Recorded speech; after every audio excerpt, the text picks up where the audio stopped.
નમસ્કાર દર્શક મિત્રો, એસડી ન્યૂઝ ગુજરાતી ચેનલ પર આપનું સ્વાગત છે અને હું આપની સાથે વૈશાલી પોવારુ કરીશું નજર આજના સમાચારો પર। સાદલીથી નાના કરાળા ગામ નજીક લાકડા ભરેલ આઈશર ટેમ્પાએ ટ્રિપલ અકસ્માત સર્જ્યો છે।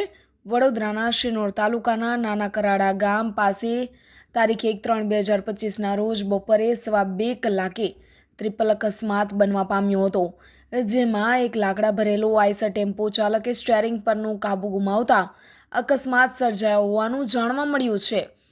શિનોર તાલુકાના નાના કરાળા બસ સ્ટેશન નજીક એક આઈસર ચાલક પોતાના આઈસર ટેમ્પો, જેનો રજિસ્ટ્રેશન નંબર છે GJ07Z7855 ને પૂર ઝડપે અને ગફલતભરી રીતે હંકારતા સ્ટીયરિંગ પરનો કાબુ ગુમાવી દેતા અર્ટિકા કાર, જેનો નંબર છે GJ22P0098ની સાથે અથડી અકસ્માત કરતા આઈસર ચાલકે સ્ટીયરિંગ પરનો કાબુ ગુમાવી દેતા રોંગ સાઈડે ટેમ્પો પલટી ખાઈ જતા રોડની સાઈડમાં ઉભેલ મોટરસાઇકલ ચાલકને અડફેટમાં લેતા મોટરસાઇકલ ચાલક લાકડા ભરેલ ટેમ્પા નીચે દબાઈ જતા મોટરસાઇકલ ચાલકને જમણા પગમાં ગંભીર ઈજા તેમજ શરીરે નાની મોટી ઈજા પહોંચી હતી। ત્યાં હાજર સ્થાનિક લોકો દ્વારા 108ને કોલ કરતા 108 દ્વારા મોટરસાઇકલ ચાલક ઈજાગ્રસ્તને સારવાર અર્થે હોસ્પિટલ ખસેડવામાં આવ્યો હતો।